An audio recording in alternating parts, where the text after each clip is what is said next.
Bueno, F3 es F3 Studio. Nace porque, pues, no sé, era nuestra como iniciativa o curiosidad desde que salimos de la escuela querer incursionar o explorar en el mundo del arte multimedia. Hicimos el estudio F3 que busca hacer una exploración entre principalmente trabajar con luz, pero explorar el fenómeno de la luz con su relación con el espacio, el tiempo y el sonido. El estudio tiene, ya casi cumplimos 6 años de estar juntos. Antes ya habíamos trabajado igual juntos, pero decidimos como juntarnos para hacer este estudio en particular. Nuestra materia prima es la luz, ¿no? En cualquiera de sus formas. Pues la instalación que vamos a presentar en Casa Rafael Galván se llama A Media Luz. Es un poco explorar el otro lado de la luz, que es la intervención con el momento más penumbroso o con sombras, porque la mayoría de nuestras exploraciones pues hasta ahora obviamente buscan todo lo que genera el encendido apagado y todo lo que hay entre prender y apagar. Y a media luz, justo como su nombre lo dice, buscamos un poco utilizar menos luz, pero para ver cómo eso se refleja en el ambiente en el que está la instalación.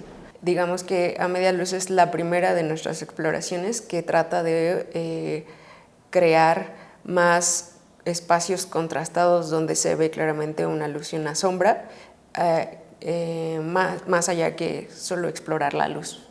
Más al espacio, incluso a la arquitectura del espacio, de la galería, o sea, a ver cómo mover todo el territorio y no solo enfocarnos en el objeto, ¿no? Que por lo general nuestras instalaciones y piezas que tenemos están más enfocadas en el objeto, ¿no? En la lámpara o en el objeto luminoso, ¿no? En lo que estamos.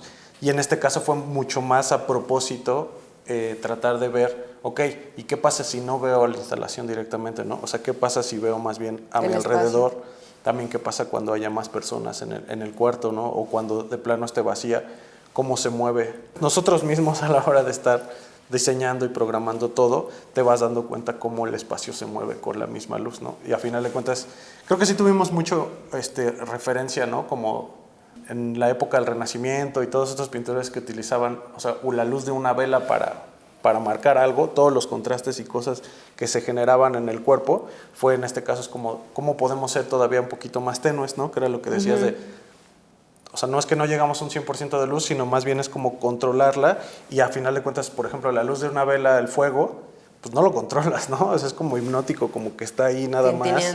Tintineante y todo, y tiene cierta intensidad, pero no tiene un control. Entonces, para nosotros esta pieza en específico, creo que fue un poco como cómo podemos justamente jugar con esas tonalidades, hacer contrastes un poquito más y crear aparte también pues la contraparte, ¿no? Que es lo que está diciendo Gaby, que es la sombra, no la luz. Pero si tienes luz vas a tener sombra de algún otro lugar.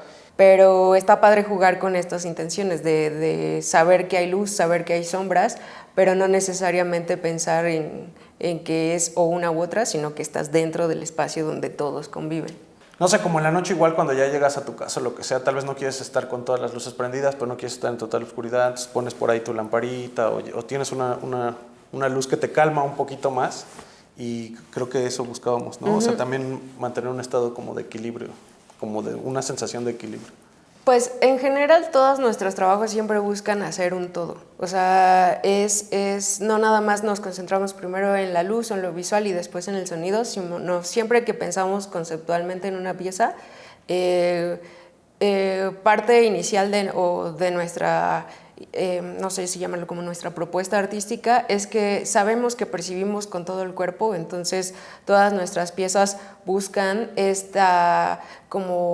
o sea, llegar a toda esa percepción, no nada más como de siéntate de frente y observa. Sino nada más visual, ¿no? Ajá, por eso las piezas terminan siendo audiovisuales. Audiovisuales, porque es tanto con la vista como con el sonido, y el sonido aparte lo percibes también con todo el cuerpo. Entonces siempre va esta búsqueda de la mano, tanto de lo visual como de lo sonoro, y va paralelo.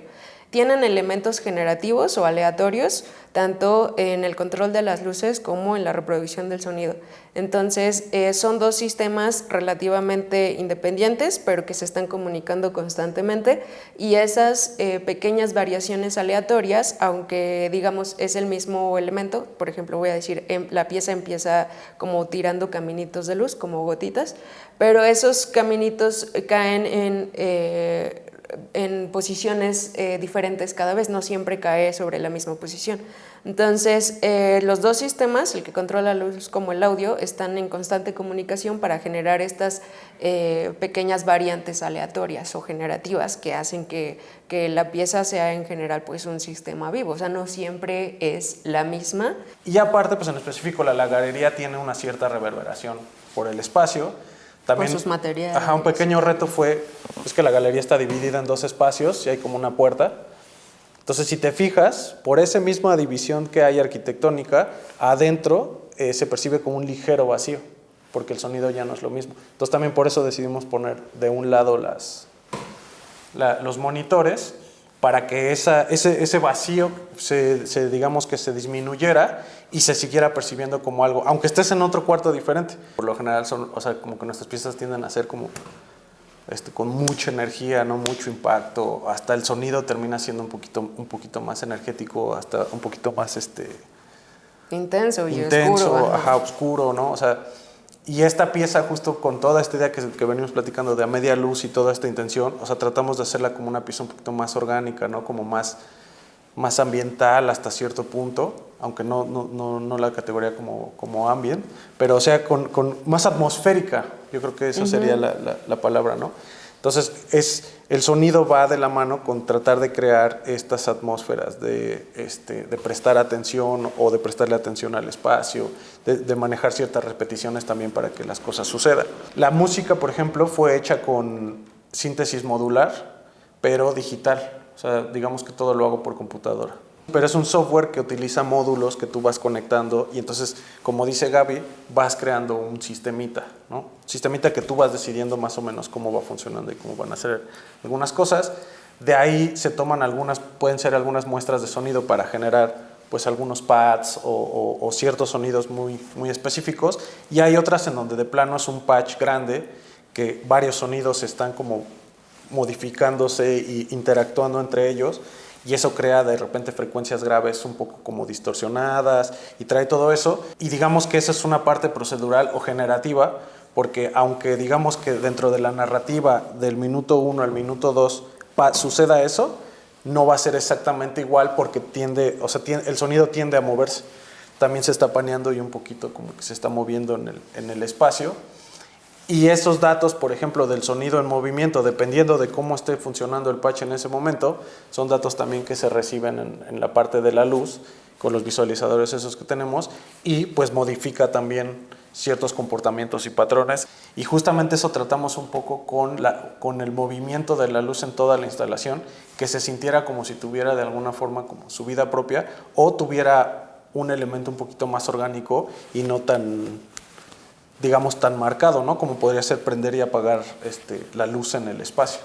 Pues hablar por sí mismas las piezas, por ejemplo, en nuestro caso siempre vamos hablando mucho en cuestión de la percepción y la experiencia del fenómeno que es la luz. Entonces, mientras eso suceda, nunca somos tan partidarios de decir, pero esto lo hicimos con tal herramienta o con tal software. Es como o sea, real no importa, mientras puedas decir que si estás allí viviendo la luz, tienes una emoción o tienes una percepción, con eso basta. De ahí, si te interesa con qué herramienta la hicimos, sí podemos también tener largas conversaciones al respecto, porque también somos ese tipo de ñoños, ¿no? Es que así, es que... Pero creo que siempre es como de soltarla y dejar que suceda la pieza y que hable el fenómeno, ¿no? de la luz, del silencio, del sonido, del espacio.